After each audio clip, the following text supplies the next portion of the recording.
All right, we're talking about useful JavaScript libraries and how to get started with them. So there are thousands, I mean thousands and thousands and thousands of these things. For example, pull one up.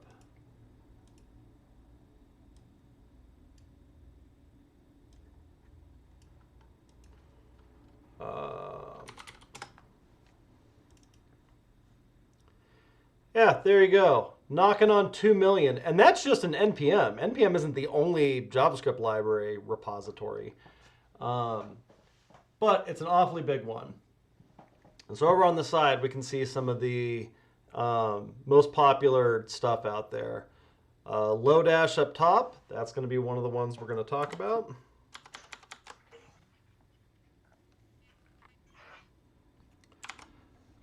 Axios, people get a lot of mileage out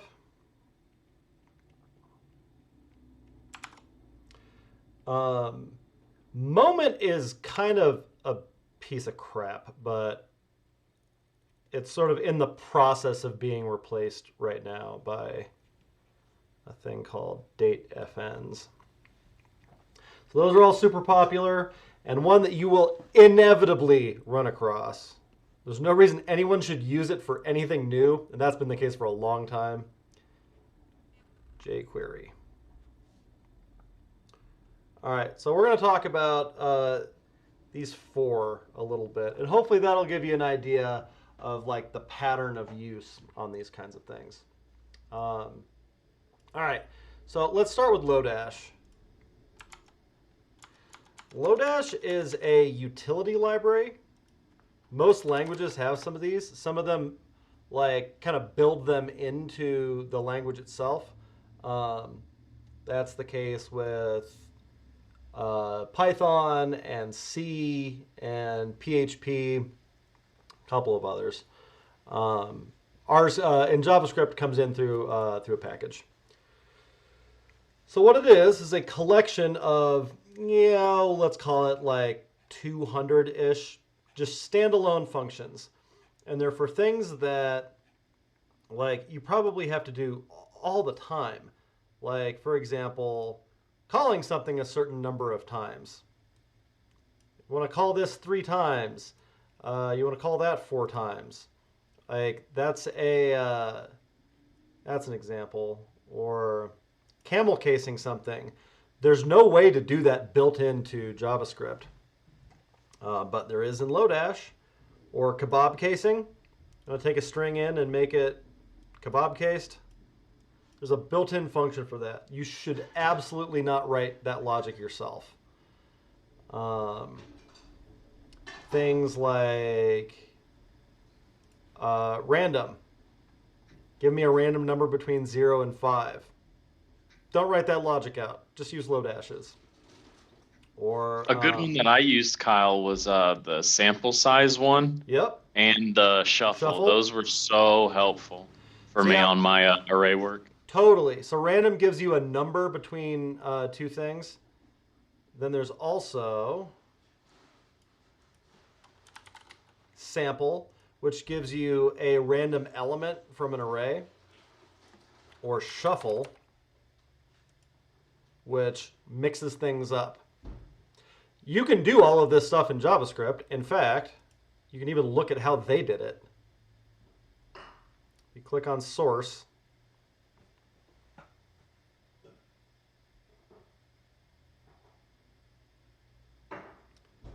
Shuffle, there we go. So it checks whether or not something is an array, takes the thing you pass in. If it's an array, it does this array shuffle, and then, hey, there's our higher order function kind of thing. And then calls it on whatever you pass in. So, all right, well, where's array shuffle?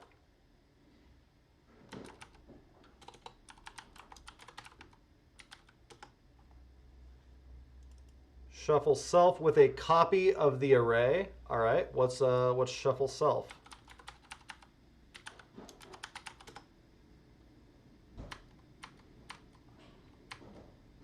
There we go. Hey, this looks an awful lot like that procedural programming stuff that you guys have been doing the last couple weeks. So, yeah, this stuff is just JavaScript ultimately. But all of the problems that Lodash solves are super common things like subtracting arrays or taking two arrays and figuring out something that's not in all of them. Like, there's no reason to write that logic yourself. So it's useful, I think, to just take a while on the Lodash site and scroll through this and look at some of these definitions and get kind of a mental sense of what some of these options are so that you can look them up when you need to. But that's the gist of Lodash. Questions about Lodash, what it's for, that kind of stuff. Do these libraries need to be imported similar to how a font would for style sheet? Yep. So let's look at a couple different ways to do it. Let's look at doing it with a browser app. So if I go, let's do this on Code Sandbox. Code Sandbox does it a little bit different, but it's fine. Head over to Code Sandbox and make a vanilla app.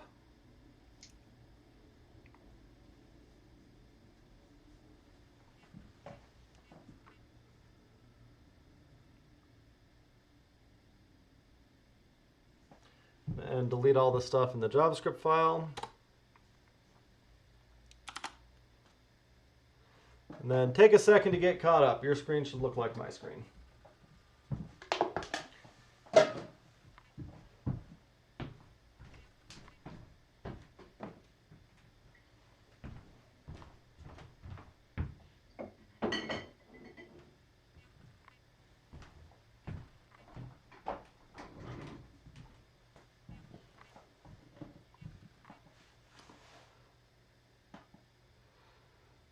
All right, different ways that I can use Lodash. Easiest way is to use a CDN. So CDN stands for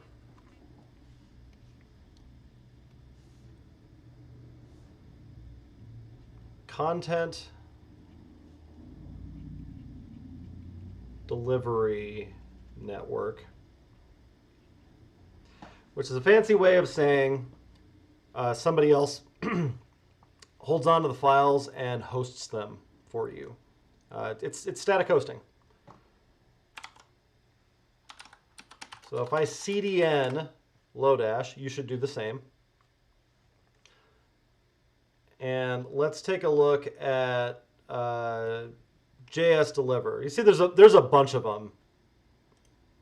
Doesn't matter which one you use, really. And then what you want to, let's see, where's the actual CDN link, dummy? There we go. I was just looking, yeah. Okay, so if you pull this little clipboard thing, you know, we either want the URL or the HTML. If you copy the HTML, and oops. Go to the HTML, go to the head, and then paste that in. That'll give you the CDN link with the script tag. If you do just the URL, you get that, so you could put it in the script source if you want. Just because it's some remote thing from a CDN, so I need to defer it. So take a second, get that far.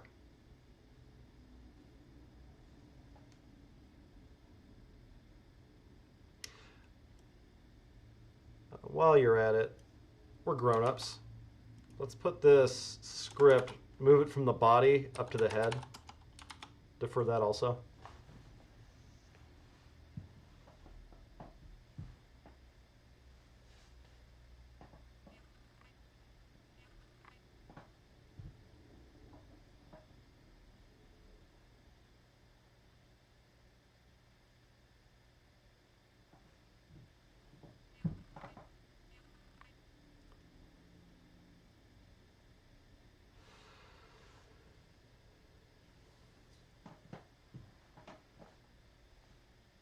All right, and once you've done this, let's pick something from this list. Like, the only difference that I see. If we go over to the JavaScript file, make 2 arrays that overlap a little bit. So like 1, 2, 3. This one will be 2, 3, 4. So the only difference between these 2 arrays is 1 and 4. So to get their difference,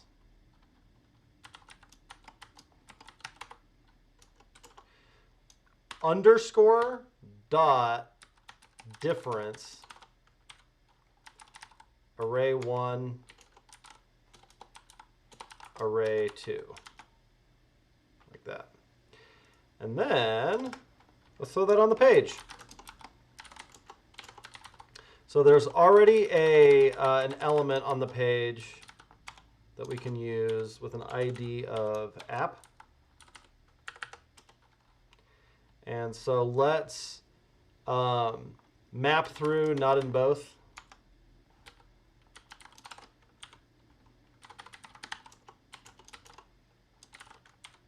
And turn each of those into a DOM element.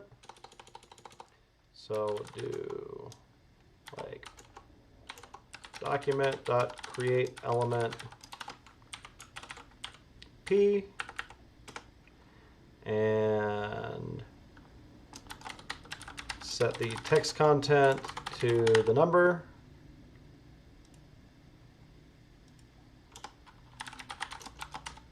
And return it. Why is it mad at me? Oh, because they got an extra space there.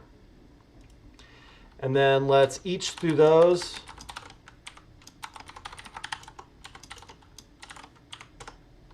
And append them to the page.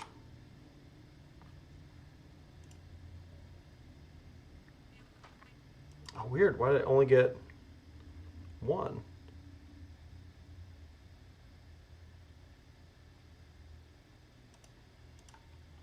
Let's see. Let's see why it's mad at me. I assure you it's not.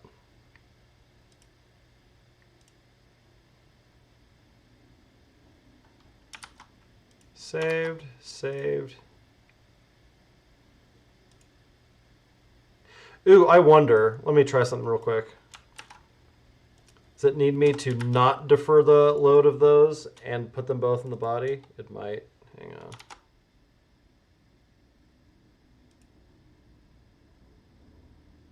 Yeah, because it's mad about that. And it's because like nobody really does this anymore. Doing this for a browser thing. Normally we use a module bundler. But that's the general idea of it. Yeah, I'll bet it's the module bundler that's pissed. Module bundler that's pissed about that. So the way that we would actually do it is by adding a dependency over here. So that's the equivalent of doing npm install Lodash. You can see that it put it over here in the dependencies. And then instead of using this CDN link, we would do something like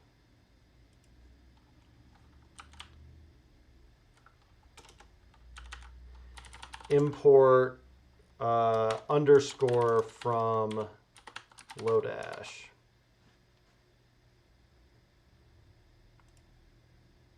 Still don't know why it's not picking up on that 4.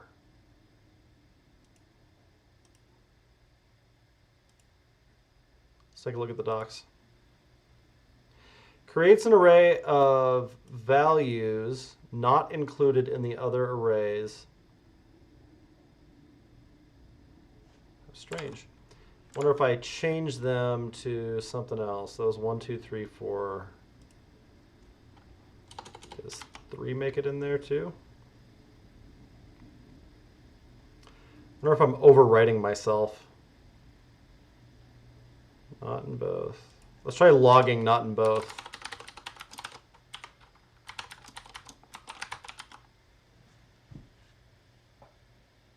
No, only comes out with one of them.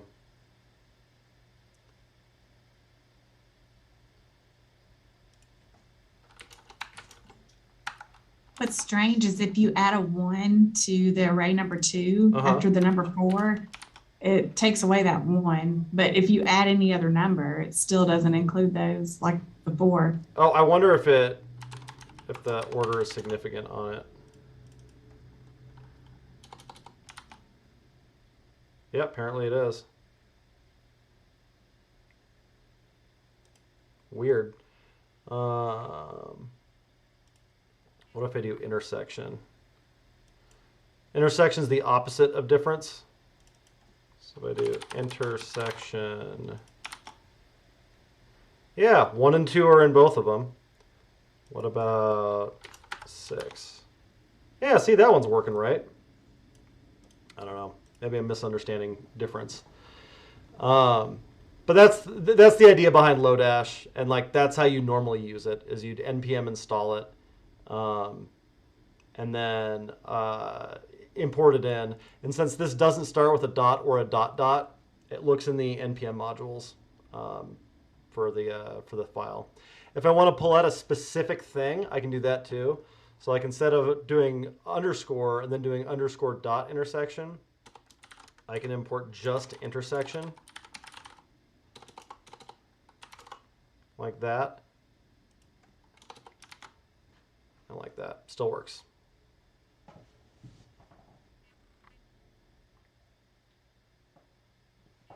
Questions about Lodash, how to use it, that kind of stuff.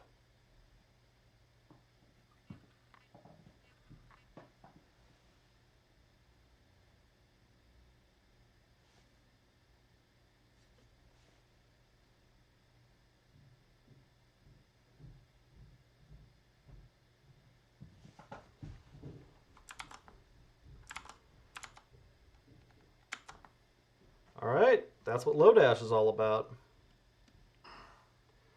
Let's take a look at Axios. I think some of you will really like this one. Axios is an alternative to Fetch. It does all of the exact same things as Fetch, except a lot of people think the interface for it is just much nicer. So if you go over and follow along with me on this, go over to the NPM site, which is npmjs.com, and take a look at the Axios docs.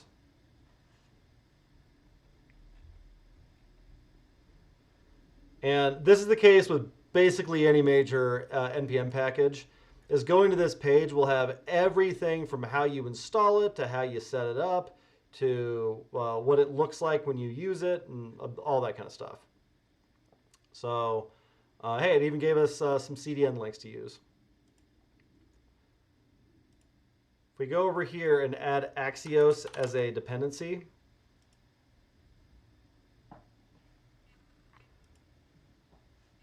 all right, what am I importing? Do I import Axios? Do I import a method from it?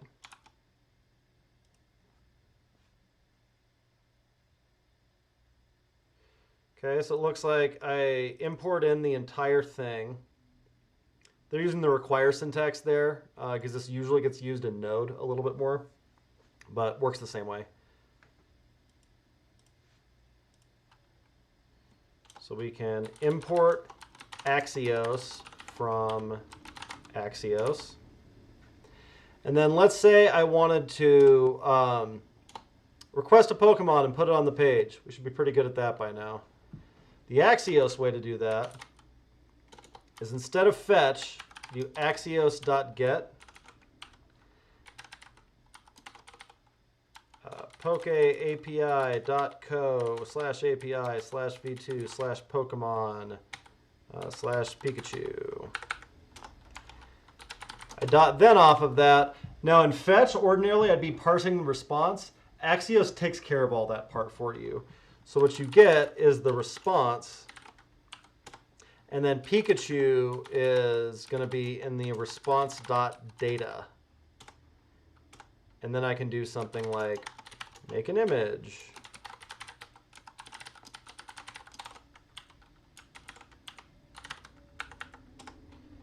And set its source to Pikachu.sprites.frontDefault, and then append it to the page. There's Pikachu. So, does the same thing as fetch, but we don't have that extra parse step in the middle. What's also nice about this is we also have access to all of the other parts of the response right there. So like if I look at this response, I've got the status there. I've got all the headers there. The status text. It's a little bit more concise than the fetch API. And another thing that's kind of nice about Axios is how .catch works.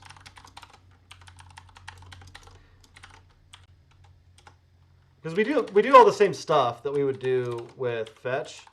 The problem is that a fetch doesn't technically error unless the request like falls apart. And so where that usually happens with you is like you're trying to call response.json on something that's not a JSON response because like you didn't get a response, or your response was a string saying error or something like that. And so that'll break and that'll trigger the catch block.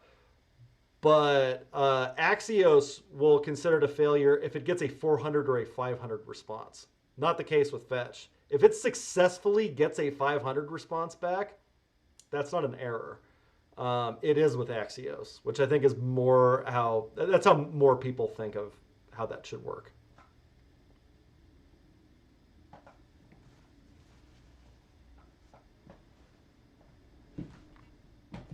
There's also some other nice things that don't exist in fetch at all.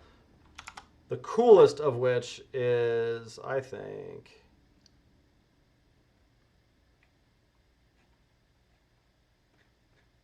where is it?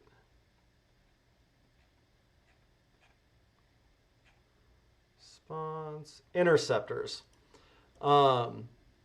Intercepting a request and doing something with it, super handy in tests because you can catch the response before, or the request before it goes out, and either like immediately respond or run a test on what the request value was or things like that. There's no equivalent to that in fetch.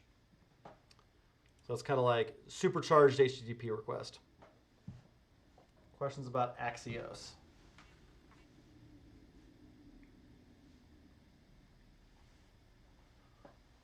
Could you jump to the HTML page real fast? Yep.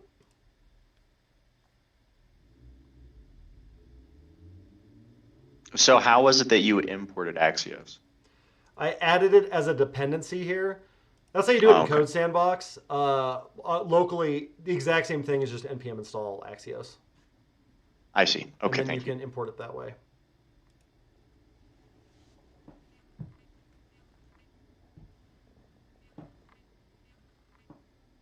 Other questions?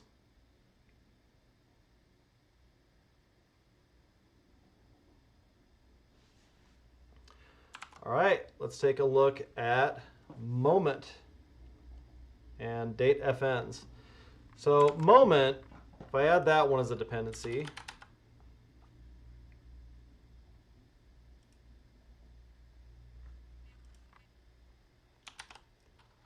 and I'll look up the docs on that.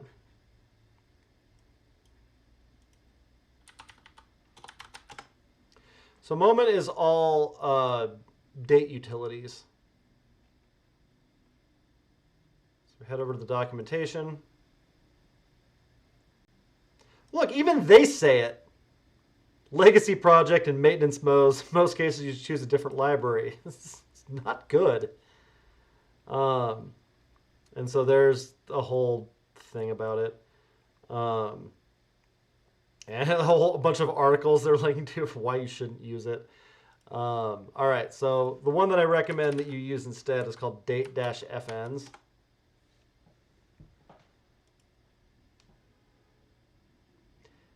Like Lodash for dates. That's like probably the best description of it. So 200 functions, all based around dates. So sorting things in date order, or formatting dates in a particular format. Anytime you see a date on the LMS, that was done with Date Fns. Yeah, you want to get something like 3 days ago based on dates. So that like ago is a configurable thing that you can do. And if you head over to the docs for it, the one that you probably get the most mileage out of is called Format. And this has all of these little letters here that correspond to different things. So if I head back over to this thing and install Date-Fns and import the format utility from it.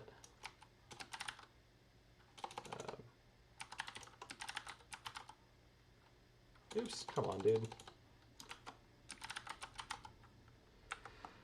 Okay, so now I've imported this format utility. If I want to get today's date, I could say today is new date. And then like, the problem is if I try to add that to the page like that, like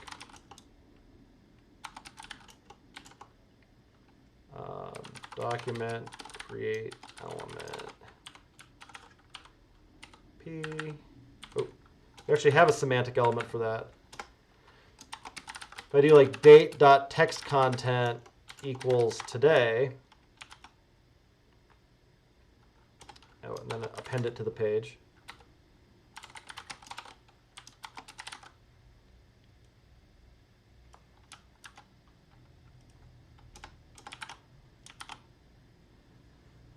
Okay, I get like that monstrosity. Probably not what I want. So instead, I can say formatted date is format, and format takes in, let's see if it has an example.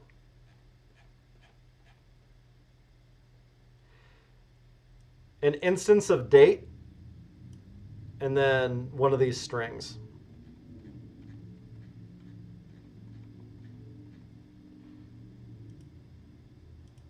So if the part that's important about this is like the era, let's say I want Anno Domini, so that's 4 G's.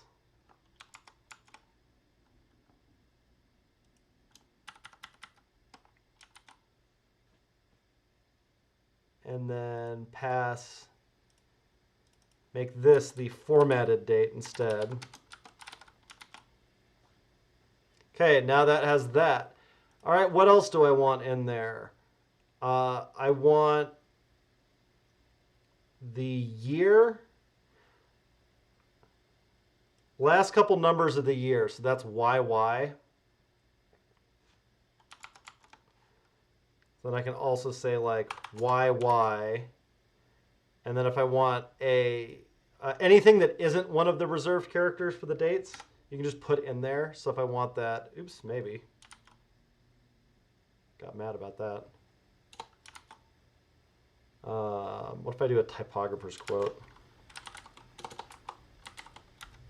Or maybe I can escape it. Let's see.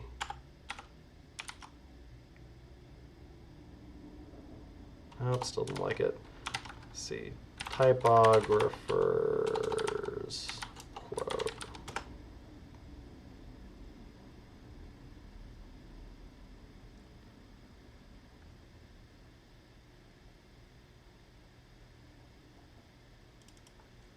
Apostrophe.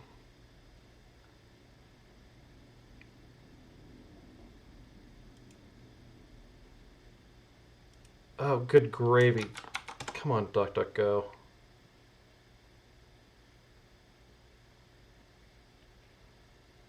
Yeah, smart apostrophe.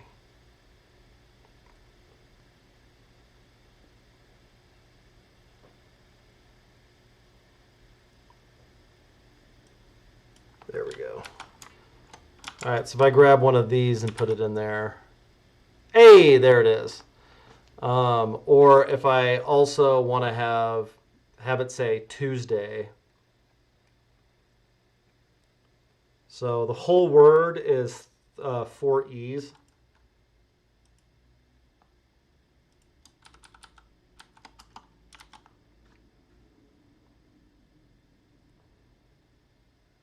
And oops, something didn't like about that. Does it really not like that?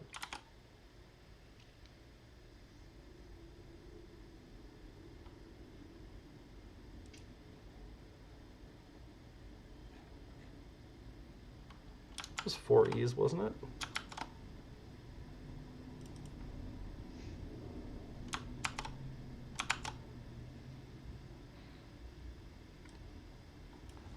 If I take those out.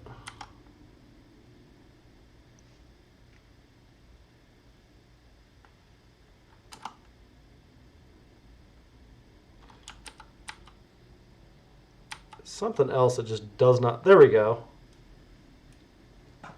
So you can just pick which parts of the date you want to show, and then, ta-da!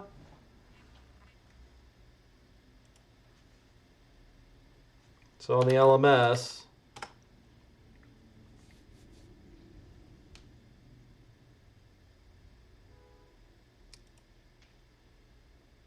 if I look at submissions,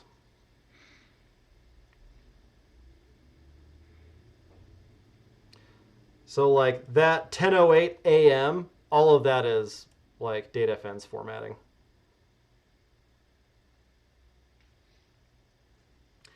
Anytime, and like they've also got ones for how long will it be until whatever else? What date will it be 1 week from now? Any of that kind of stuff, Date Fns is your go-to. They got a function for you. Questions about that?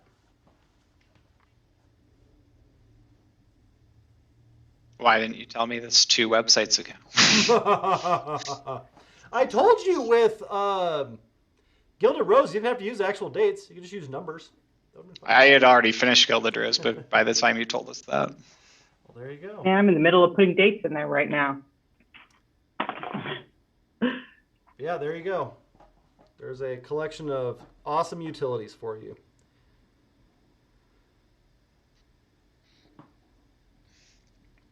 Cool. And then the last one is Jquery. Jquery did the best thing that a library can do, which is be so successful it became irrelevant. Once upon a time, browsers used to be super different. Like Firefox and Chrome, you had to effectively make different sites for those. So Jquery was an attempt to make it so that you could write your code once, and then Jquery would translate between all the different browsers. It also kind of fixed a lot of things that were awkward in JavaScript. And so it was wildly popular, easily the most popular JavaScript library of all time. And hey, that $ should look a little familiar. It's almost like that's where Old Man Coverly got it from. But yeah, weird. We like pass a CSS selector into something, and then we get an element, and then we can do a whole bunch of stuff with it. There's no reason to use Jquery anymore because it won. All of this stuff is just part of JavaScript now. Like this is what inspired document.querySelector and document.querySelector all. Or setting the HTML of something. This was like before we had a consistent way to handle event listeners, like on was add event listener. And so the rest of that should look kind of familiar. Ajax is what we used to make HTTP requests before we had fetch. We have fetch now, and it works almost exactly the same as $Ajax did. So yeah, there you go. That's jQuery. I was going to say several of Lodash's functions looks like it came into ES6 and kind of copied some of Lodash's functions. Yep. And that is a survey of the most common libraries you'll see in front-end JavaScript. There's a different set that you see in like servers and stuff, but we're not going to talk about them. And then there's like the bigger stuff like React and Vue, which are also, and TypeScript, which are also NPM packages. Kind of a different category than these.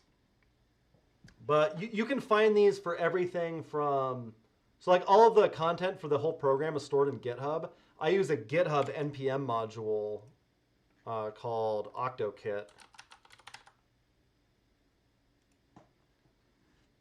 that I pass in like my key from GitHub, and I can like request the data from files and repos and stuff and just treat them like strings and make them show up in the LMS. There's tons. There's 2 million of these. And so if you have a problem, there's a good chance that somebody has made a module for it. There's not as good a chance that somebody made a good module for it, but sometimes you can just look at their code too. Like if it's on NPM, it's public code.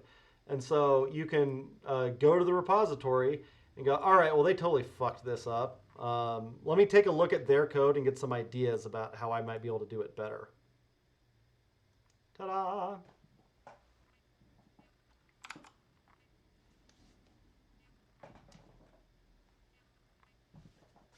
Yeah, your like bread and butter stuff that you see in like damn near every single front-end JavaScript project. Those three.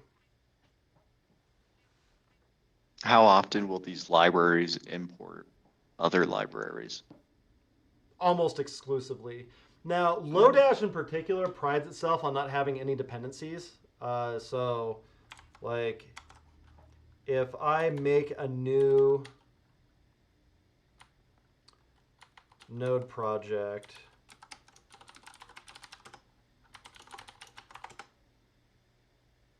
so all I have in this right now is the package JSON. If I import Lodash, added one package. And so if I go into the node modules folder, the only thing that's in there is Lodash. If I do, that might actually be the case with Date Fns also. Both of those tend to pride themselves on being low dependency. Nope, they use Date Fns. Oop. Let's see. Yeah, so that one's only one. I'll bet Axios isn't. Added 8 packages. So when I added Axios, look, I also got combined stream and delayed stream and follow redirects. All of those are node modules. MIMEDB, MIME types. And then like your dependencies can have dependencies, can have dependencies, can have dependencies. And so you end up asking for Axios, and Axios depends on this, and this, and this, which depends on this, and this, and this. And this also depends on the same one as this other one, but they need different versions. And so that's how you end up NPM installing and downloading half the internet. And can the number of dependencies for your import like slow down your code, slow down your app or site? Not really. It's more that they take up space, because what tends to happen is having all those dependencies, well, it like reads them all into memory while you're running your app. And then when you use something like a module bundler, it shakes out everything that it isn't using. That's actually the biggest difference between import, export, and require. Is that it goes, oh, you had all these dependencies, but we're really only using these parts of it, and so it gets rid of them. So I wouldn't say it's like a performance issue necessarily. It is a security issue, and it's one of the reasons that Ford is not unique in this regard. Ford does not let you just install random shit off of NPM. They use a thing called Nexus, which is like a whitelisted, approved by your company list of packages that you can use. They get security audited and all that sort of stuff. Because, like, there was a super high-profile example of why a company might do that you should all be aware of, because it happened kind of recently, called the left pad incident. Left padding is when you have a number or a string or something, and it always needs to be 5 characters long. And so if it's 11, you want to left pad that with zeros. If it's like 1,000, then we want to left pad that with 1 0. If it's 10,000, you don't want to pad it with anything. So like, that's not a difficult problem, but that's called left padding. And there's a lot of libraries, and even more importantly, libraries that depend on libraries that depend on libraries that used an NPM module called left pad. Well, the one guy who like thanklessly maintained left pad was super pissed off at how many giganto companies were using left pad and not open sourcing their own code, not kicking money out to open source maintainers, and said, you know what, fuck this. Table flipped, took left pad out of NPM and broke half the fucking internet. Like, there's no joke. This happened in the last couple of years. You might have just known it as like, huh, it's weird. Like, half the internet seems to not kind of be working so good today. But yeah, look, it's a Business Insider. It was a big deal. 2016. There you go. That's it. That's all the code that the guy took out of NPM, and it broke everything. Now, NPM made some changes, so that's actually not possible to do that anymore, but that's the kind of like thing that people are worried about with having a lot of dependencies.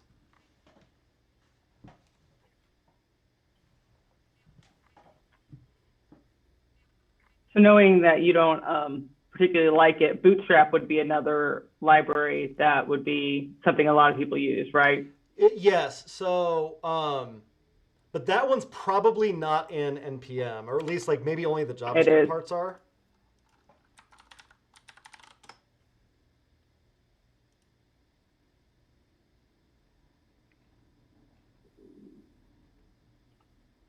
I see. It has all the CSS files and stuff in it.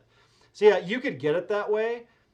You generally, well, I guess in modern times, you probably would do it through NPM. But for things that aren't JavaScript, like, for example, Bootstrap, Sass, a couple of other things, you don't necessarily get them through NPM, although a lot of times you can and use a module bundler and like some of that kind of stuff. But yes, those are also frequently used.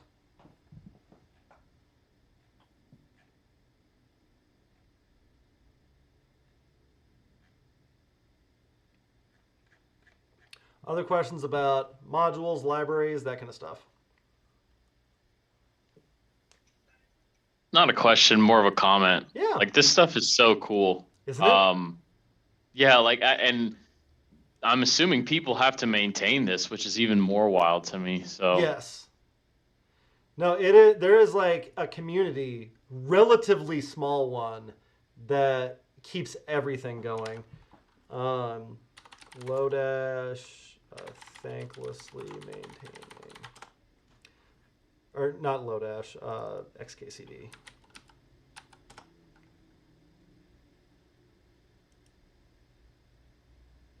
This one This is the dead truth.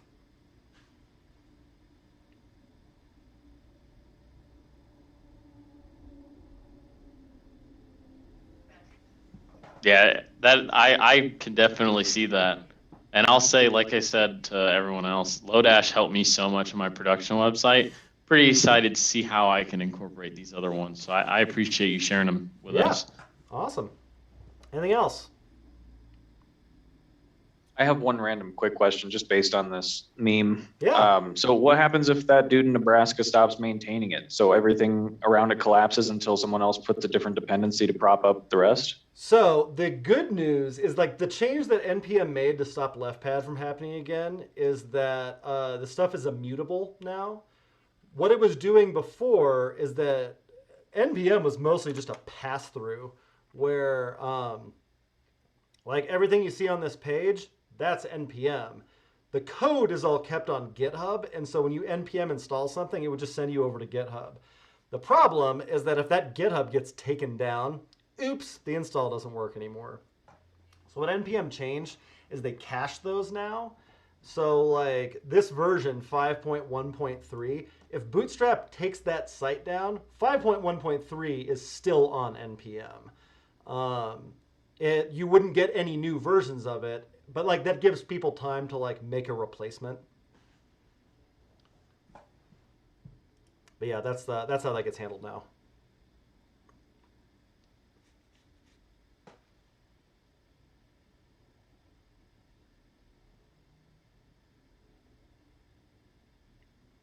Other questions?